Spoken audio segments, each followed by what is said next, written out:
Bienvenue à votre magazine. Nous sommes là pour vous donner justement les résumés de l'actualité économique de la semaine. Nous allons démarrer déjà avec la Banque centrale du Congo. Oui, nous parlerons des défis qu'attendent M. André Ouamesso, qui a été d'ailleurs désigné, nommé comme gouverneur de la Banque centrale du Congo. Nous parlons également de cette hausse des dépenses en procédure d'urgence. Que dire? Quels sont les facteurs qui ont impacté et influencé la hausse de ces dépenses? Mais enfin, nous allons aborder ces moratoires temporaires. On parle ici de ce cutus fiscal.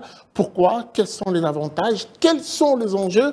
Je ne suis pas seul pour commenter l'actualité de la semaine, beaucoup plus d'ailleurs, l'actualité économique, comme toujours, de visages qui se sont joints à nous. Nous recevons sur ce plateau, pour commencer, bienvenue Bakou. Vous êtes le bienvenu. Merci. C'est bien rimé avec votre nom. Oui, après 2 ou 3 semaines d'absence, ça nous manquait quand même cette émission. Très bien. Faustin Koudiassala, bienvenue. Oui, c'est un plaisir de trouver... Ça n'a pas été facile pour nous de vous avoir. Mais finalement, je suis là. Je préfère épargner les détails aux téléspectateurs. Et Amédée Moirabou, bienvenue. Merci. Alors, on commence avec vous, bienvenue. La Banque centrale, un nouveau patron.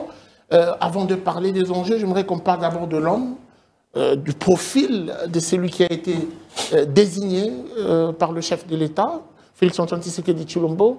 Pensez-vous que le profil satisfait? Personnellement, c'est un profil qui m'est satisfait. Je pense que sur la place, et lorsqu'on observe l'entourage du président de la République, il a fait un bon choix, c'est un bon casting, en mon sens, parce qu'il faut premièrement nous faire oublier la gestion de Mme Malangou. C'était une gestion un peu... Qui a quand même pu apporter des solutions, cette dame, on ne doit pas... Ça n'a pas été tout noir. C'était l'attentisme, la position était stationnaire au point qu'on n'a pas senti la Banque centrale dans son rôle de patronne de la politique monétaire du pays. On ne l'a pas senti. On était face à un fonctionnaire, bon, elle est fonctionnaire des natures, on était face à un fonctionnaire qui est resté fonctionnaire. Alors que quand on est gestionnaire de la Banque centrale, on doit avoir le courage parfois de faire bouger les lignes à travers des décisions courageuses du genre, revoir à la baisse le taux directeur. Je pense qu'on en parlera au cours de cette émission. Moi, je pense que la première chose, le président a choisi quelqu'un qui pourra nous faire oublier Mme Malangou. Très bien. Mais quelle a été... La deuxième chose, justement, allez-y. La personne, André Ouamesso, il a été de tous les processus, de beaucoup de processus, et particulièrement la révision du contrat avec les Chinois. Et je suis convaincu que là, il a compris que le rapatriement des devises par les opérateurs miniers peut résoudre beaucoup de problèmes qui connaissent le pays lorsqu'il y a toujours surchauffe sur le marché de change. Et je pense que son choix a été déterminant par rapport à ce qu'il a fait dans ces processus et par rapport au fait qu'il est de pratiquement toutes les négociations actuellement. Quel a été le péché de son prédécesseur? Je parle ici de André Ouamesso. Plutôt de Mme Malangou. C'est elle la prédécesseur? Non, moi je voudrais... Quel a été son péché? Non, je voudrais d'abord partir de la question que vous avez posée au DG Bakou pour dire pourquoi le chef a porté le choix sur André Ouamesso. D'abord, il faut se replacer dans le contexte de la nomination de Mme Malangou. Il est nommé en 2021, je crois en juin ou juillet 2021. Ouais. Et le 16 juillet de la même année, nous concluons un nouvel accord formel avec le Fonds monétaire international. Alors que pendant toutes les années antérieures, là, c'était pratiquement suspendu. Évidemment, la nomination de Mme Malangou a été motivée par l'intérêt de s'approprier le Fonds monétaire international. C'est une dame qui est sortie justement. Il était basé à Washington. Hein. Le chef est allé la dénicher à Washington. Donc c'était une façon en fait de prouver au FMI que non, on a envie d'avoir une banque centrale qui est gérée selon les normes du Fonds monétaire international. Ça a été le cas. D'où le choix de Malangou. Mais évidemment, comme Bakou vient de le dire, Madame est restée totalement fonctionnaire parce que on s'est plaint, ou peut-être on s'est plaint il y a des mois de l'omniprésence de Nicolas Kazadi dans la presse. Parce que Nicolas Kazadi, en fait, l'ancien ministre des Finances, s'était pratiquement substitué au gouverneur de la Banque centrale. Quand il fallait parler de stabilisation des prix, quand il fallait parler des taux d'inflation, celui qui pouvait affronter les médias, c'était Nicolas Kazadi. Alors que c'était le rôle de la Banque centrale.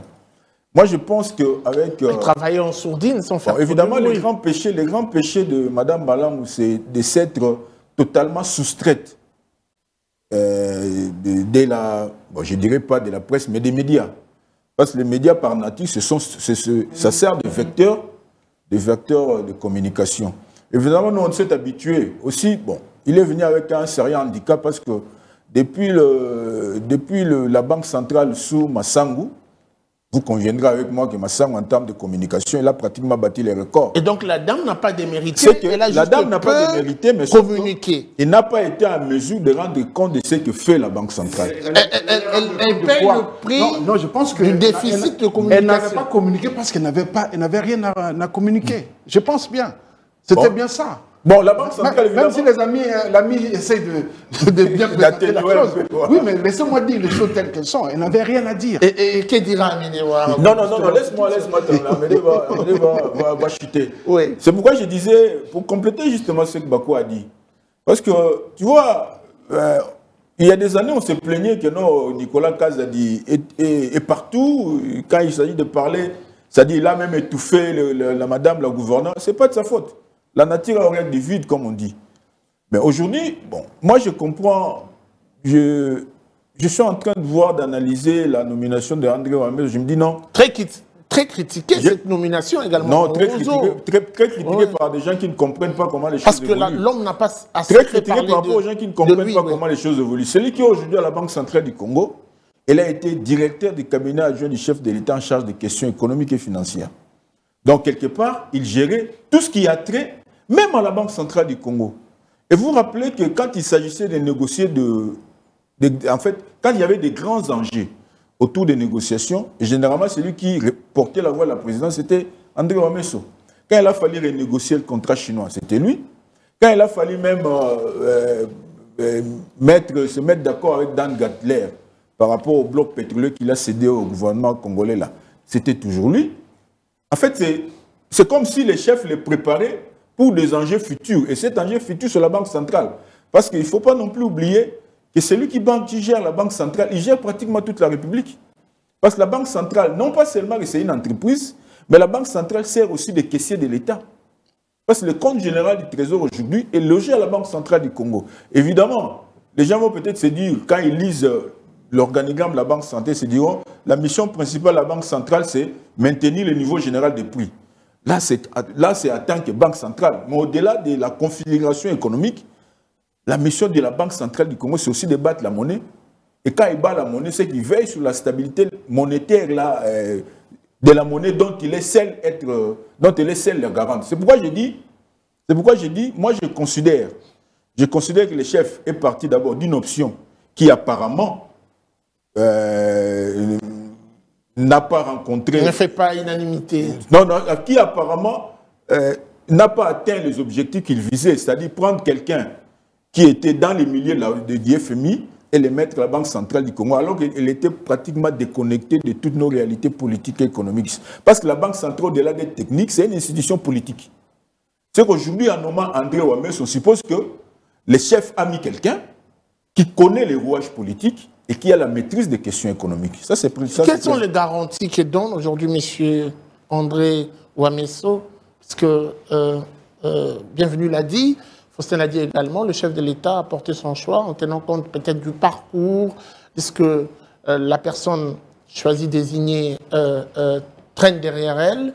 On a été déçus, je paraphrase. D'une certaine manière. Cette fois-ci encore, le chef de l'État s'est sûrement référé de l'expertise de celui qui vient d'arriver pour diriger cette structure. Mais quelles sont les garanties que donne l'homme pour cette gestion attendue par tous meilleure?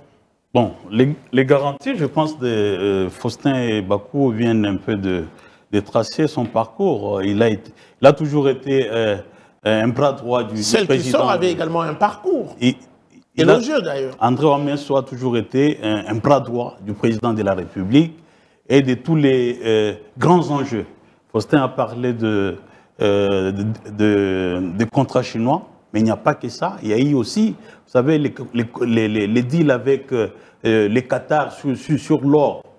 Voilà, c'est toujours lui qui était derrière ça. Il y a aussi les deals américains il faisait aussi partie de l'équipe de l'RDC pour qui est en train de négocier ces deals. Donc, moi, son parcours est bon parce qu'il a toujours été aux côtés du chef de l'État et il s'est toujours occupé des grandes questions économiques du pays. Mais cela étant, moi je dis toujours qu'il sera jugé sur pièce. Hein. On va voir ce que sera la gouvernance Wameso à la tête de la Banque centrale. Mais je voudrais quand même revenir sur celle qui vient de partir, Madame Malangou Kabedi. Bon, c'est vrai que moi je ne dirais pas qu'elle n'a rien fait. Non, je ne dirais pas ça. C'est pas le mot. Non. Elle a fait quelque chose, même si je ne suis pas satisfait de sa gestion. Elle a été transparente. C'est le mot qu'il faut utiliser. Oui. Non, je voudrais donner 2-3 faits. Vous allez voir qu'elle a pu quand même faire quelque chose. Il faut savoir que Mme Malangou, quand elle est arrivée à la tête de la Banque centrale, on avait, en termes de réserves internationales, autour de 800 millions de dollars. Aujourd'hui, elle est partie. Nous en sommes à 7 milliards 700 millions de dollars. Quand même, il faut reconnaître que durant... C'est pas par son fait, s'il te plaît. Adam. Non. On sait d'où ça On dit ici que la Banque centrale, c'est les caissiers de l'État. Oui, nous savons d'où ça vient. Non. Mais c'est ça. Mais l'argent, il gère la Banque centrale qui alimente les réserves internationales. Ce n'est pas la banque qui les crée. Mais elle est il ne faut pas nous dire que c'est madame qui a renfloué les réserves. On remarque que, quand même, pendant son mandat, en tout cas, il y a eu un accroissement suffisamment important Souffrez de répondre à cette question. Comment avez-vous apprécié la politique monétaire de cette femme? Mais c'est là que je vais quand même mettre un bémol. Moi, j'ai toujours dit, et je l'ai dit plusieurs fois sur ces plateaux, la Banque centrale ne devrait pas se cantonner à sa mission principale qui est celle de veiller à la stabilité générale des prix sur le marché et sur l'inflation. Non, la Banque centrale devrait avoir aussi le rôle d'être un catalyseur du développement économique du pays. Et c'est ce que Mme Malangou n'a pas du tout fait durant tout son mandat. Sous Deogracias Mutombo, on voyait des fois que la Banque centrale prenait l'initiative, par exemple, de loger 200 millions de dollars, de mettre ça à la disposition de banques commerciales pour leur dire, avec cet argent, ça, c'était pendant la période où il y avait crise, par exemple, de maïs et tout.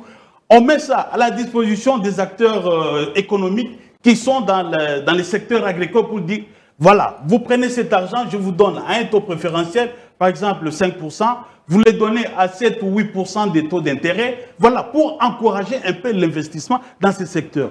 Et c'est ça le plus grand handicap pour moi, pour la gouverneure qui vient de partir. C'est-à-dire qu'elle est restée dans son rôle de gardien de stabilité des prix et de l'inflation, alors que la Banque centrale, c'est une grande institution qui a un rôle à jouer pour le développement du pays. Très bien. Alors, je peux ajouter quelque chose, s'il vous plaît. Je crois, à la première question, quand on a introduit ce débat-là, le DG Bakou a utilisé un terme qui devait en principe nous guider pour le reste. C'est-à-dire, madame est restée totalement fonctionnaire.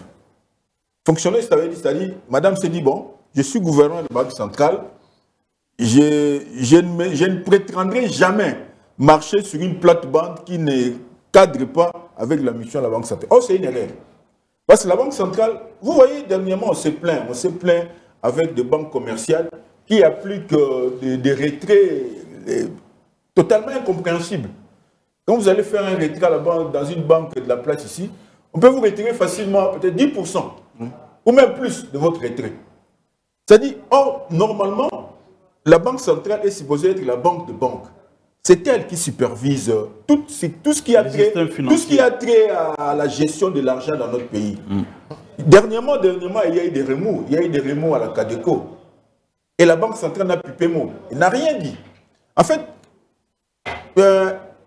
les grands défauts pour Mme Malangou, c'est qu'il s'est retiré dans sa tour d'ivoire, ne sachant pas que le silence de la banque entretenait un réseau qui, à terme, allait déstabiliser tout notre système financier. Et ça, c'est très dangereux. C'est pourquoi nous préférons, en tout cas moi, à mon avis, je suppose que celui qui arrive, André Wameso, il a au moins un œil à la fois politique et économique. Parce que vous ne pouvez pas être gouverneur de la Banque centrale du Congo si vous vous abstenez de tout ce qui a trait à la politique. Ça, c'est une grave erreur. Et c'est ce que madame a commis. C'est pourquoi je disais en introduction qu'elle a donné plus d'espace à Nicolas Kazadi, qui passait presque comme le porte-parole de la Banque centrale du Congo. Alors que la Banque centrale du Congo avait beaucoup à dire. C'est pourquoi on se dit oui. Malgré ceci, beaucoup de problèmes sont restés sans solution. Et moi, j'aimerais, puisqu'il y a un Quel problème, par exemple? Il faut les nommer. Puisqu'il y a un nouveau locataire, la question qui arrive, quels sont les grands défis dont fera face M. André Ouamessi? Non, les grands défis, en fait, les grands défis... Priorisons le grand défi. Non, le principal défi qui reste à la Banque centrale du Congo, c'est qu'il faut la recapitaliser. On en parle depuis des années, mais personne n'ose aborder... Récapitaliser la banque, cela veut dire... C'est-à-dire, récapitaliser la banque, il faut lui donner les moyens de fonctionner. Parce qu'aujourd'hui, quand vous parcourez le compte d'exploitation de la Banque centrale du Congo, c'est un compte qui est totalement déficitaire. Aujourd'hui, si la Banque centrale du Congo, telle que nous la connaissons aussi, continue à fonctionner, c'est parce qu'elle gère le compte général du Trésor. Et je crois avec la réforme qui est en train d'être mise en place avec la direction générale du Trésor et de la comptabilité publique, il était question qu'on déplace le compte général du Trésor de la sphère de la Banque centrale pour l'amener à la direction générale qu'on est en train de créer récemment. Mais ça, la Banque centrale ne peut pas le faire. Parce que si la Banque centrale ne gère plus les comptes du Trésor, elle sera en faillite. Très bien. Parce que la banque, aujourd'hui, en fait, il faut donner à la Banque centrale tous les moyens de fonctionnement. Et pour donner à la Banque centrale du Congo les moyens de ses fonctionnements, c'est que c'est le gouvernement qui doit s'engager. Parce qu'on ne peut pas comprendre qu'aujourd'hui, on a une Banque centrale qui, entre guillemets, est indépendante, mais alors qu'elle est totalement nourrie aux mamelles du gouvernement. Parce qu'aujourd'hui, en fait, bon, dans les relations institutionnelles, disons, on ne peut pas imaginer que le gouverneur de la Banque centrale, qui est censé gérer en toute indépendance la politique monétaire du pays, doit encore dépendre du ministère des Finances. C'est insensé. Et donc, il y a des réformes à mener. Il y a des réformes à mener, parce qu'aujourd'hui, pour être le gouverneur de la Banque centrale du Congo, il faut avoir tous les moyens de sa politique. Or, pour avoir tous les moyens de sa politique, il faut avoir une banque qui est financièrement solide. Et donc, il faut casser la dépendance. Or, avec le niveau de sa capitalisation, la Banque centrale, tant qu'elle ne saura pas se prendre en charge et qu'elle dépendra toujours du gouvernement, ça sera qu'un rêve d'avoir une banque centrale vraiment indépendante. Bascule de l'autre côté, les défis, on en parle. Il faut dire que la question de la récapitalisation de la Banque centrale date de plusieurs années. C'est depuis... on en parle, mais on n'a même en jamais 2019, il y avait même une proposition d'une commission parlementaire au niveau de l'Assemblée nationale qui demandait, puisque dans la loi organique de la Banque centrale de 2018, il est dit que le capital de la Banque centrale doit être de quelque chose de 213 milliards de francs congolais. Voilà, à cette époque-là, ça valait plus ou moins 106 millions de dollars. Donc, effectivement, ça reste très faible. Et jusqu'aujourd'hui, le gouvernement, à chaque exercice budgétaire, le gouvernement s'est toujours engagé à récapitaliser la Banque centrale, mais on n'est pas encore, ça ne s'est jamais fait jusqu'aujourd'hui. Alors, vous avez posé la question des défis prioritaires. Donc, pour moi, le premier défi, au-delà de ce que Faustin a dit sur le capital de la Banque centrale, c'est d'abord d'entamer le processus de dédollarisation de l'économie congolaise. Aujourd'hui, même si on s'étargue de la stabilité du franc congolais, mais cette stabilité, c'est parce qu'elle bénéficie du fait qu'il y a les dollars américains qui circulent dans le pays. Donc, il faut entamer ces processus-là. Ce n'est pas normal. Nous avons quand même vu plusieurs tenter, ça n'a toujours pas marché. Mais est-ce qu'il faut poursuivre avec ces forcings? Mais bien sûr, ce que nous vivons, c'est une anomalie. C'est une anomalie. Et ça ne marche Regardez pas dans le neuf par manque pays, de politique ou de stratégie. par manque de volonté politique, tout ça, et de courage. Et j'espère que les nouveaux gouverneurs qui viennent aura ce courage politique et cette audace d'entamer ces défis. La dédollarisation de l'économie congolaise, c'est important. Aujourd'hui, alors qu'on annonce par exemple l'avènement des marchés boursiers, vous allez faire le marché boursier avec une monnaie américaine ou avec le franc congolais. Donc, c'est tout ça. Il y a ça. L'autre défi, je l'ai dit, la Banque centrale doit s'impliquer sur la croissance économique du pays. Et pour ça, ça lui amène à sortir de son rôle de lorgner seulement sur l'inflation et la stabilité des prix. La Banque centrale doit permettre à ce que le franc congolais, non seulement qu'il puisse circuler sur l'ensemble du territoire national, parce qu'aujourd'hui, la vélocité du franc congolais, elle est moindre. Tu ne peux pas acheter un véhicule avec le franc congolais, tu n'achètes pas une maison avec le franc congolais, tu n'investis pas avec d'ailleurs les loyers payés généralement en dollars. Voilà. Donc ce sont là les défis. Dédollariser, ça implique plusieurs facteurs. Ça implique plusieurs facteurs et surtout détient tous les moyens pour dédollariser son économie. La dédollarisation, c'est un processus dans certains pays, ça a pris même 12 ans. Donc on ne demande pas à ce que cela puisse se terminer au bout de 2 ans, 3 ans. Non, c'est un long processus. C'est qu'on a vu, qu'on regarde d'autres pays, notamment. Il faut dire que c'est un long processus, mais qui ne dépend pas de la seule Banque centrale du Congo, quand même. Mais la Banque centrale travaille toujours en concertation avec les gouvernements. Il ne faut pas la surcharger. Très bien, alors, bienvenue Bakou. On parle des défis ici. Je vous ai entendu, d'ailleurs, c'est le mot qui m'a beaucoup plus retenu, ça a titillé mon attention. Vous avez parlé du taux directeur. Est-ce que ça figure parmi les défis écoutez, moi essentiels et prioritaires pour le prochain locataire? En tout cas, moi, plutôt l'actuel. Oui, je demande à André Ouamesso, à qui je souhaite un plein succès, je lui demande de sortir des sentiers tracés par ses prédécesseurs et des traditions des banques centrales. Moi, je lui demande, par exemple, de revoir le taux directeur.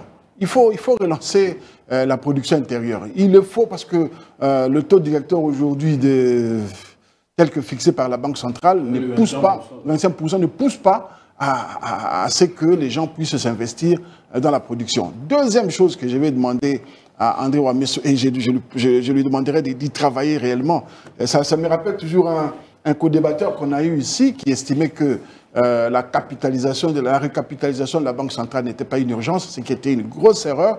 Moi, c'est de dire que ces réserves internationales qui sont logées quelque part, il faudrait que ces réserves participent également à la production. Il ne faudrait pas que ça reste logé quelque part. On se targue d'avoir 7 milliards de dollars logés quelque part. Les réserves internationales, c'est très bon.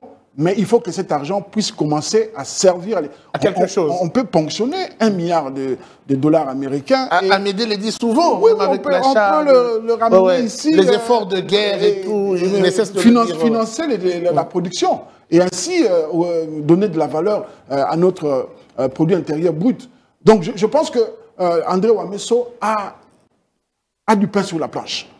Il y a du pain sur la planche et on compte beaucoup sur lui. On a l'impression qu'il trouve face à lui, devant lui, un terrain non balisé, une route non balisée. Non, la route au regard de tout ce qui s'est dit ici comme défi. La route était balisée. Oh, ouais. Je suis tout à fait d'accord, la route était balisée, mais de la mauvaise manière. Okay. La route n'était pas balisée de la bonne manière, justement. C'était balisé de la mauvaise manière, au point que il est difficile, il n'est pas difficile pour lui aujourd'hui, maintenant qu'il a les manettes, il est facile pour lui de prendre des décisions courageuses, d'expliquer aux autorités, par exemple, comment on peut utilement utiliser les réserves internationales pour la production. Très bien. Alors, Gardi Diana.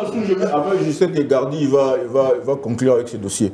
Mais je voudrais juste appuyer sur un point là. Pourquoi il devrait déjà conclure? Non, je sais, il va beaucoup parler. Je l'avais pourtant dit qu'on aura beaucoup à dire sur les défis. Non, je connais bien Gardi. Je sais qu'il va nous amener ailleurs là. Oui. Bon, moi je voudrais insister sur un point que le DG Bakou a souligné tout à l'heure là. Vous savez, en fait, ce qu'on entend de Ouamesso, il faut qu'il innove. Sortir des sentiers, je ne sais pas les termes que vous avez dit. Des sentiers tracés. Les sentiers tracés, là, c'est quoi? Aujourd'hui, notre Banque centrale vit, il s'appuie en fait sur 2 piliers essentiels. Il y a d'abord le premier pilier parce que c'est elle qui bat la monnaie. C'est elle qui imprime la monnaie que nous utilisons. Avec cette impression, la banque en tire des commissions. C'est ce qui l'a fait tourner. Et l'autre pilier, c'est la banque sert de caissier de l'État. Chaque fois que l'État vient prélever quelque chose à la banque centrale, elle en tire des commissions. Ça c'est la routine. C'est la routine. Il faut aller au-delà. Ça dit maintenant, il faut que... Parce qu'aujourd'hui, avec des crypto-monnaies... Dépasser les aspects fonctionnels. Avec des crypto-monnaies, avec la monnaie numérique qui prend un plus à plus après, on a envie d'une banque moderne. Nous avons une banque, excusez-moi, qui est restée traditionnelle. C'est-à-dire, elle bat la monnaie, elle sert de caissier, elle se limite à ça, tant qu'il y a des entrées. Il faut innover. Très bien. Alors, regardez, Diana, je constate qu'on ne parle...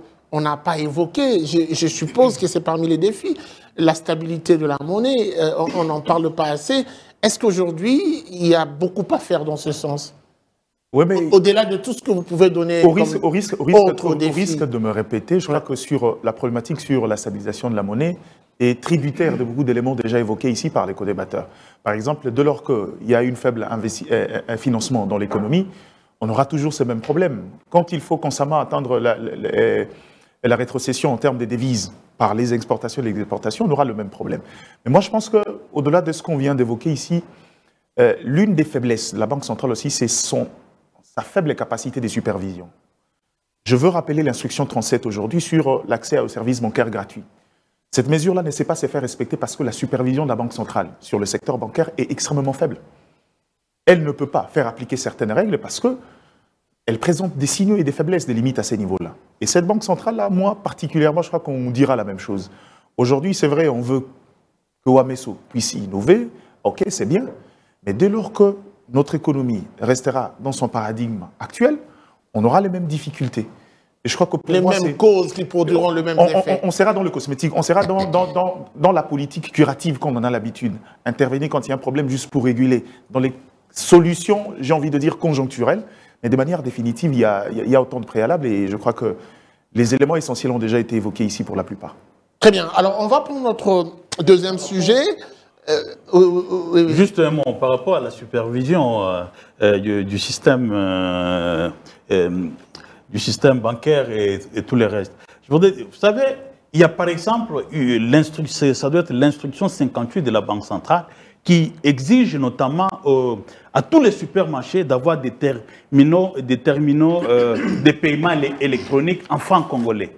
Ça, c'était une décision qui était saluée et qui était prise dans le sens de dédollariser un peu les transactions commerciales. Mais il se fait qu'aujourd'hui, moi, par exemple, j'observe que chaque fois quand je suis dans un supermarché que je voudrais payer avec ma carte en francs congolais, ça bloque toujours. Mais chaque fois si je sors la carte où il y a les dollars américains, ça passe. Donc là aussi, il y a une très faible supervision de la Banque centrale et pourtant c'était une décision qui allait dans le sens justement de commencer à dédollariser plus ou moins les transactions commerciales. Et puis, en tant que Banque centrale, puisque aujourd'hui, il y a des PME, il y a des entreprises.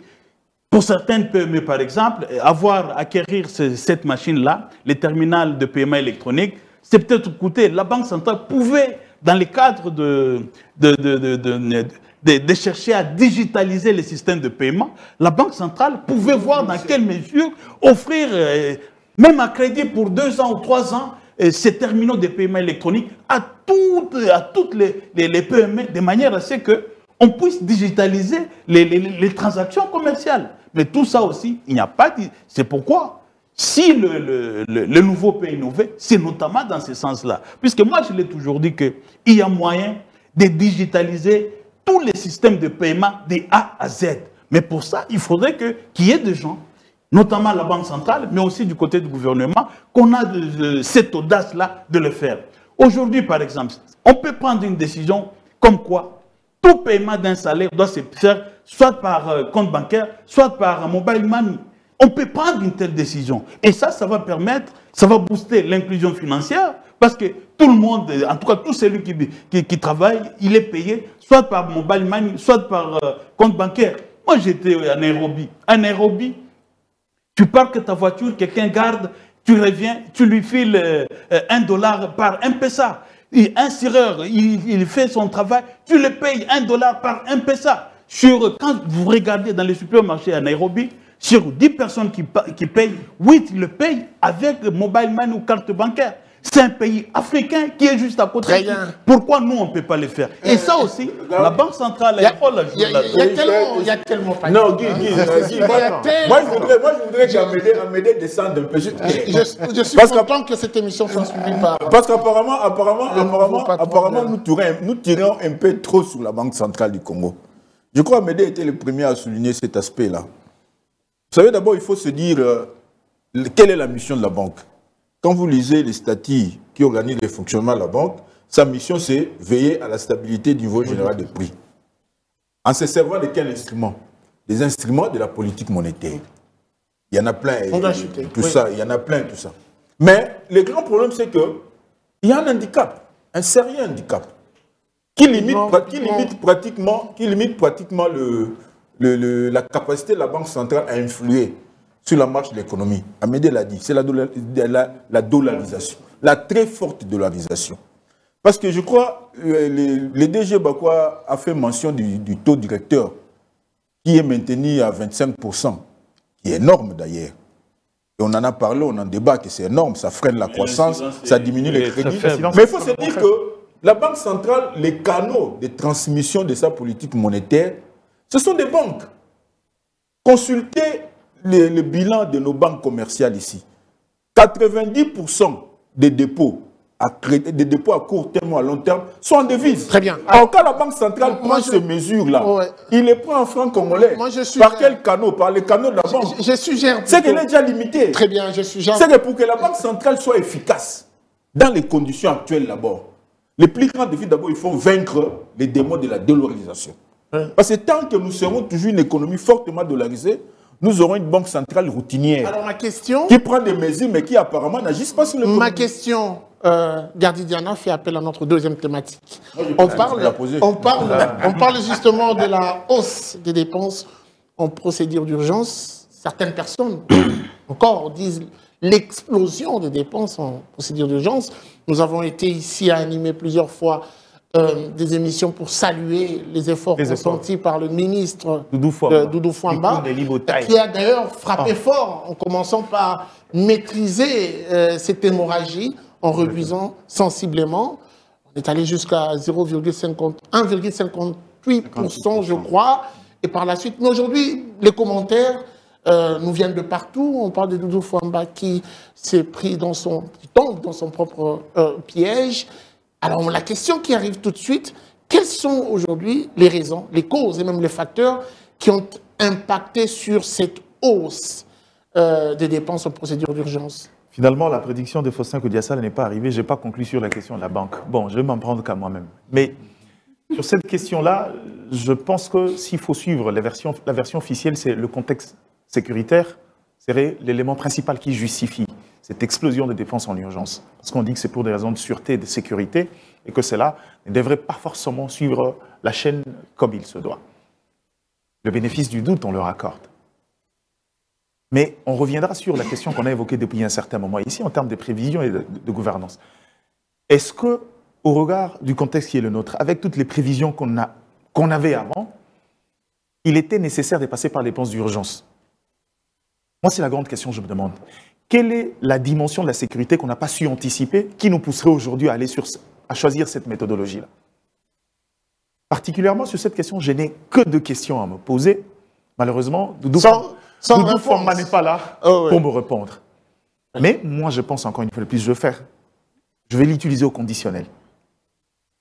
Selon certaines sources, il semblerait que le fait que le prochain gouvernement pointa déjà à l'horizon et que dans ce qu'on appelle l'énergie du désespoir, de la dernière chance, le phénomène du paiement urgent de la dette intérieure pour garder les rétrocommissions a refait surface.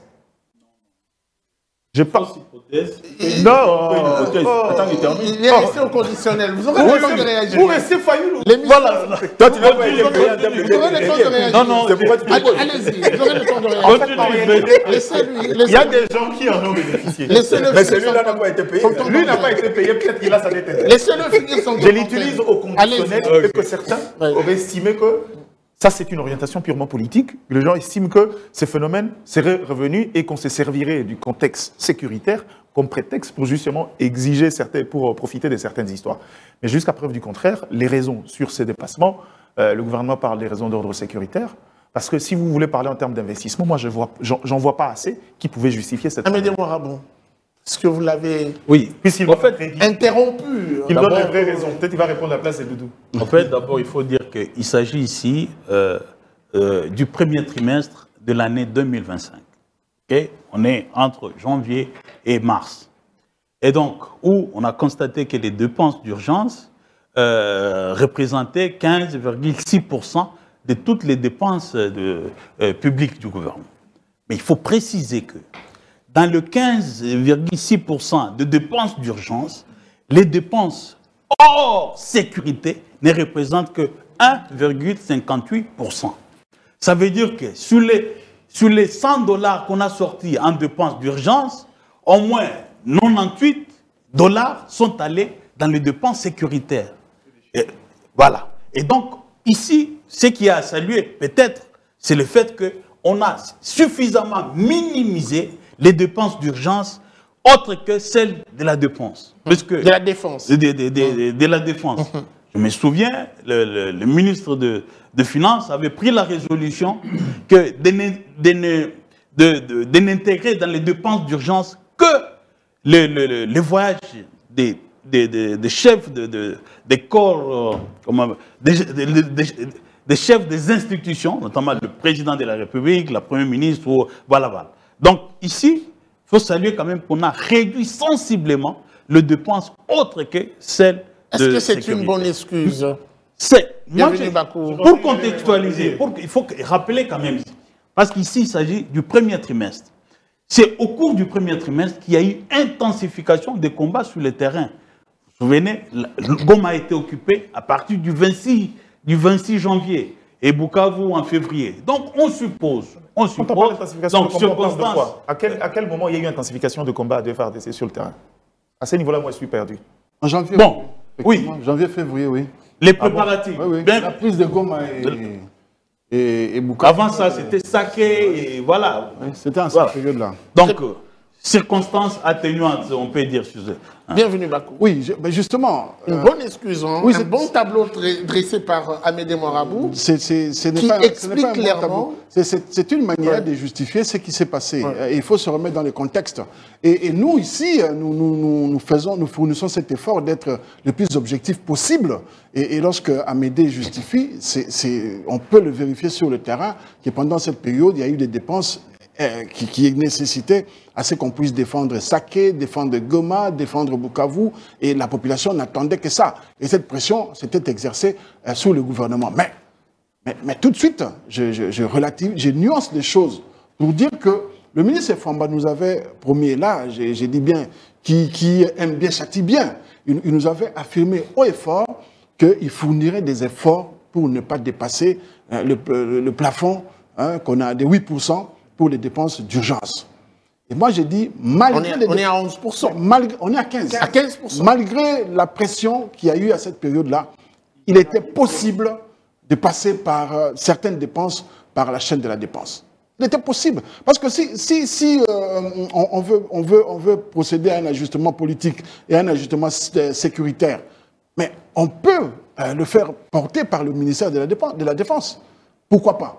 On peut le faire porter par les différents services qui passent par la chaîne de la dépense en disant au ministre du Budget, ces dossiers, c'est urgent, vous le validez dans les 2 heures qui suivent. Et ça peut comme ça suivre. Moi, je pense que la vraie difficulté, et je pense que c'est ce que le FMI reproche, ce sont les soubassements de ces dépenses d'urgence. Est-ce qu'on a apporté des soubassements?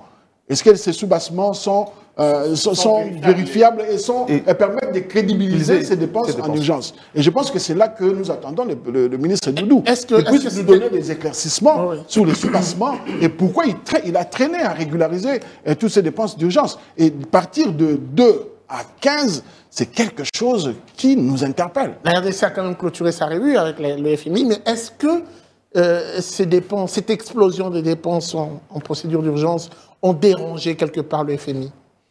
Bon. Notamment les conclusions Bon, je crois, quand vous lisez le rapport du FMI, qui est sorti, je crois, le 16 juillet, là, c'est vrai que le FMI a présenté des inquiétudes, mais ce n'est pas aussi alarmiste qu'on voudrait le faire croire.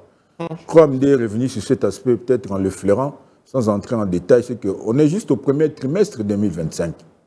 Et le premier trimestre 2025, on doit se souvenir du contexte sécuritaire que nous avons. Il y a une double menace qui pèse sur Goma et Bukavu. Et là, justement, il y a eu, c'est vrai, on parle de menaces, de dépenses sécuritaires, mais quand vous lisez les rapports de fonds, le fonds ne fait même pas mention de dépenses sécuritaires. Elle parle de dépenses exceptionnelles. Et je crois que le plus grand problème, c'est que chez nous, il s'est créé une manie qui est telle qu'on se cache derrière ces dépenses dites exceptionnelles pour faire passer toutes les irrégularités possibles. C'est ça le grand problème. Parce que, moi j'ai lu... ça passe pas avec Doudou qui... Moi j'ai lu les condensés de ces rapports. Moi j'ai lu les condensés de ces rapports. En fait, quand vous les lisez, c'est vrai que c'est teinté un peu de quelques tournures diplomatiques, mais le FMI est un peu clément. Il reconnaît notre situation. Il se dit que non, en tant que pays souverain, ils doivent se défendre. Ça c'est justifié. Mais ce qui inquiète les fonds, c'est qu'il ne faudrait pas que toutes vos irrégularités, vous les cachez derrière ces dépenses-là. Parce qu'il y a des problèmes qui se passent au niveau de la chaîne de la dépense, que le FMI semble les dénoncer sans aller en profondeur. Et donc il faut justifier. Sans aller en profondeur. Évidemment, c'est juste... Moi, je conçois cette annonce du FMI comme une alerte. C'est-à-dire, voilà, il y a un problème, vous allez droit au mur, il faudrait que vous vous ressaisissez. Il ne faudrait pas qu'au nom de la souveraineté, au nom de la défense nationale, que vous permettez d'aller au-delà de ce que nous avons conclu dans le cadre de la facilité élargie de crédit et l'autre programme là. Parce que quand vous lisez ce que le fonds a dit, il s'est dit non, on est sur la bonne voie, mais voilà là où ça commence et puis à chavirer. Très bien. Il faudrait qu'on se ressaisisse. Amédée, avant qu'on donne la parole à Diana. Vous savez que la loi sur les finances publiques reconnaît les dépenses d'urgence. Il y a ce qu'on appelle dépenses d'urgence accélérées ou réglementées. C'est-à-dire que c'est une dépense d'urgence, mais qui passe dans la chaîne de la dépense, dans les 4 phases, engagement, liquidation, ordonnancement et finalement paiement. Mais ici, quand il s'agit de dépenses, certaines dépenses d'urgence, où il s'agit juste d'une correspondance du ministre des Finances qui donne ordre à la Banque centrale de payer telle facture ou telle autre, c'est ça. Ça crée en fait un circuit parallèle à la chaîne de la dépense. Et ça, vous pouvez imaginer tout ce qui peut advenir. Or, il s'est fait que même quand on fait une dépense d'urgence, il faut la régulariser après. C'est-à-dire commencer l'écriture, la création de la dépense par l'engagement, ça va la liquidation, ordonnancement et puis le paiement. Puisque la loi sur les finances publiques dit que pour être payé, pour toute dépense qui doit être payée, doit être munie par des non-pays. C'est-à-dire qu'il faut un ordre de paiement informatisé. Or, cet ordre de paiement informatisé, il n'émane que de la direction du Trésor et de l'ordonnancement qui est logé au ministère des Finances. Donc, c'est ça. Mais moi, je dis ceci, pour chuter, le plus grand problème, en fait, c'est l'indiscipline budgétaire dans notre pays. Je l'ai dit ici plusieurs fois, et pour lancer l'alerte d'ailleurs. Parce que vous savez combien, je suis toujours agacé quand on fait les dépassements sur les frais de fonctionnement et tout. Ah oui. Ici, ça a été dit qu'on a fait même une loi de finances rectificative, n'est-ce pas? Mais aujourd'hui, je peux vous dire que sur base des chiffres officiels et du ministère des Finances et du ministère du Budget, que cette loi-là n'a pas intégré la réduction du train de vie. Elle est caduque à ce jour, elle est caduque. Puisque quand vous regardez les documents du ministère du Budget, alors que dans la loi rectificative, effectivement, on a réduit, théoriquement sur papier, on voit qu'on a réduit les dépenses que ce soit de la banque, les dépenses de fonctionnement des institutions et des ministères, mais sur le fait, en réalité, sur le terrain, non. Les ministères, ils ont consommé plus que même ce qui était prévu dans la loi budgétaire initiale. Mais amener des dépenses engagées antérieurement par rapport à l'adoption du collectif budgétaire doivent être liquidées. C'est ce que je suis en train de dire, peut-être je ne me fais pas bien comprendre. Quand vous prenez le plan d'engagement budgétaire du 3e trimestre du ministère du Budget, vous verrez que, par exemple, à ce qui concerne plus exactement les dépenses de fonctionnement, ils ont atteint 1,4 milliard de dollars de dépenses engagées. En dépassement de plus ou moins 348 millions de dollars. Selon la loi budgétaire initiale. Selon la loi budgétaire initiale. Et ça ne s'arrête pas là. Excluant les collectifs. Excluant les collectifs. Ça veut dire que les collectifs, il est caduque. Parce que la dépense a été engagée bien avant qu'on adopte le collectif budgétaire. Mais c'est ce que je suis en train de dire, que on a déjà engagé des dépenses plus que prévues. Ce qui fait qu'il n'y a pas en réalité réduction du train de vie. Et vous le verrez jusqu'à la fin de l'exercice budgétaire. Ici, vous verrez qu'il y aura plutôt dépassement même de ce qui était prévu dans le budget initial. C'est ce que je suis en train de dire. Mais cette nuance-là, je crois que je comprends ce que Faustin veut essayer de faire observer. La règle de comptabilité, ça dit que c'est des dépenses déjà engagées. Ils doivent être consommés avant de pouvoir passer à l'ajustement. Ça veut dire que dans ce contexte-là, d'abord ce qui était... Normalement, c'est ça. Ils étaient déjà dans les pipes. Ils étaient déjà dans les pipes. Ça veut dire qu'il faut l'apurer et c'est dans la prochaine comptabilité que s'appliquent les réductions telles que... Papa. On est dans l'exercice 2025 et je vous dis, je donne juste un exemple. Il aime beaucoup la parole. Je donne juste un exemple. Les dépenses quand il veut. Bon, je te laisse la parole. Alors, je voulais juste... allez-y. Attends, Seigneur, c'est pas possible. Vous savez... Non, j'ai dit que... Non, garde, s'il te plaît. Il a repris la parole. Je dis ceci. Nous sommes dans un même exercice budgétaire 2025. Vous dites que, selon l'instruction du président, il faut qu'il y ait réduction du train de vie. Et le gouvernement, dans les budgets rectificatifs, il réduit le train de vie avec plus ou moins 347 millions de dollars. Mais quand vous allez maintenant dans le fait, vous voyez qu'on a déjà engagé des dépenses plus que ce qu'on a réduit, ce qu'on pensait réduire. Ça dit que cette réduction du train de vie, elle est caduque. Ça n'existe pas et ça n'existera pas. Rapidement. J'avais envie de poser des questions, mais si je me permets de poser des questions à Amédée, il va me prendre toute la parole. Vous n'en avez pas le droit. Il prend la parole quand il veut. Vous n'en avez pas le droit. Non, mais regarde. Donnez plutôt votre analyse. Oui, mais je crois qu'à ce niveau ici, je crois qu'à force de rester sur Amédée, je me suis un peu perdu. Mais la réalité, ce que je voulais évoquer sur la question des dépenses en urgence, il a semblé au départ me contredire, mais il a émis des éléments d'inquiétude beaucoup plus graves que ce que moi je soulevais en utilisant le conditionnel. Est-ce qu'on se comprend? C'est-à-dire que lui, il évoque des éléments un peu plus graves qui justifient, qui me donnent raison de dire qu'aujourd'hui, on était un peu dans le cosmétique. Vous avez parlé du gouvernement et de se faire une santé à la sortie. Je veux bien qu'on me parle. Non, attends. Permettez-moi le temps de quelques minutes de faire un peu les innocents en ligne. On me parle de dépenses en urgence, de dépenses à l'intensification des actions militaires. J'ai envie de poser, je vais faire vraiment l'innocent en ligne. J'ai envie de poser la question. Quand Goma est tombé, quelles sont les actions militaires entamées qui pouvaient justifier les dépenses à telle hauteur? Et je suis sûr, je peux mettre ma main à couper, on ne la coupera pas. Personne autour de ce plateau ne sera en mesure de répondre. C'est tout le flou qu'il y a sur la connotation exceptionnelle dans les dépenses. Personne ne saura répondre. Permettez-moi de vous aller sur ce terrain-là. Donc, en gros, ici, on ne va pas spéculer. C'est-à-dire, il y a une version... On est dans un contexte sécuritaire, ce qui est une justification. Et on est rien qu'au premier trimestre. On est déjà à ces niveaux-là. C'est une sorte d'arrêt pour dire que la suite de l'année risque d'être encore longue. Voyez comment réagissez pour ne pas retomber dans le vieux des mondes d'autrefois. Mais maintenant, vous nous posez la question de savoir qu'est-ce qui peut justifier. Je vous ai dit qu'en dehors de Douvou Famba, qui peut amener les réponses aux questions de soubassement évoquées par Bienvenu Bakoumania, à d'autres questions d'orientation soulevées par les autres, je crois que jusqu'à preuve du contraire, on ne peut qu'accorder les bénéfices du doute au gouvernement qui estime que les questions sécuritaires justifient le fait qu'on aille en dépenses en urgence. Mais en interne, on ne va pas nous empêcher de parler.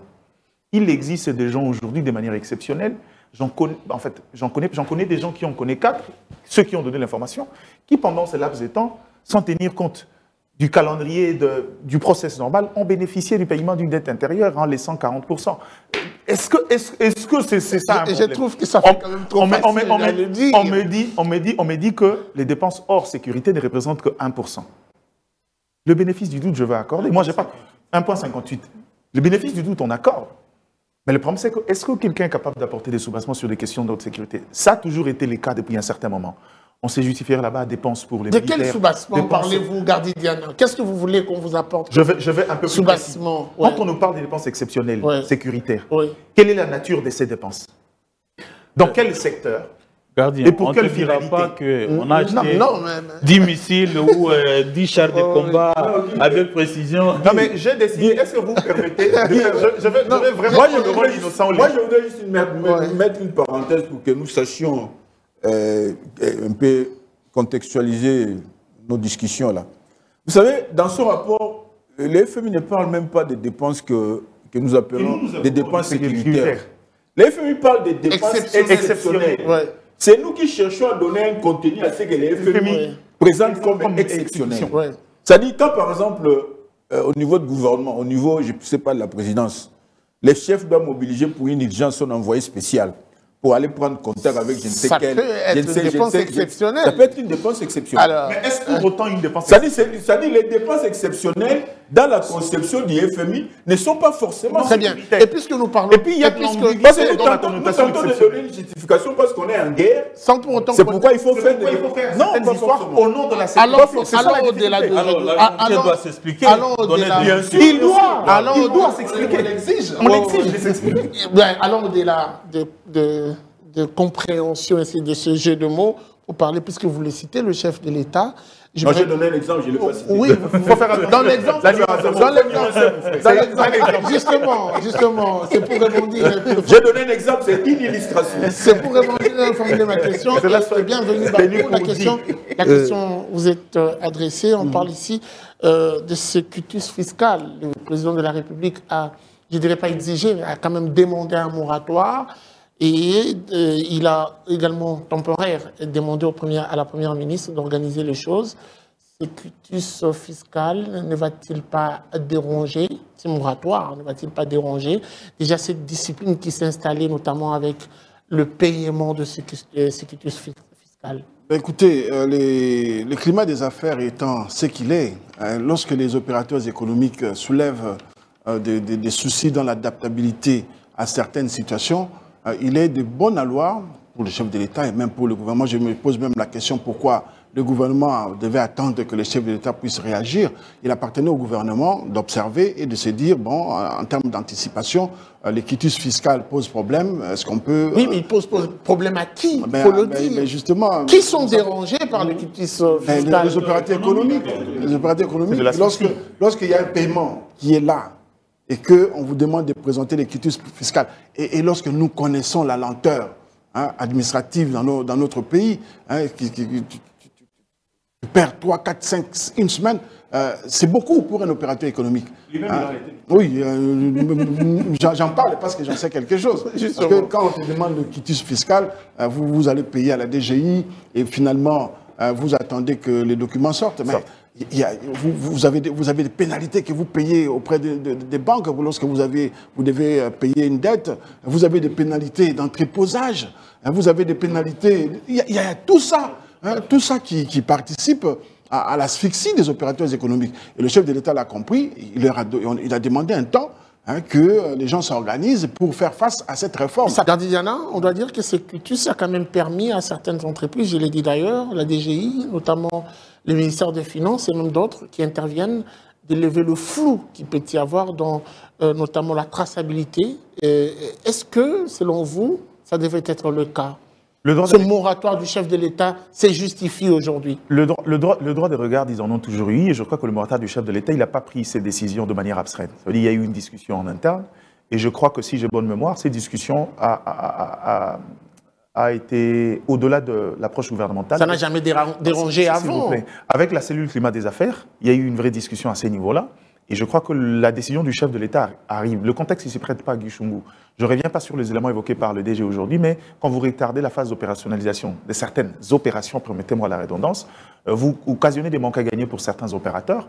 Et c'est comme je disais ici, vous-même, vous avez déjà été victime de cette affaire de quitisme fiscal. On ne parle pas de moi ici. Donc, en gros, aujourd'hui, il s'agit juste d'un moratoire.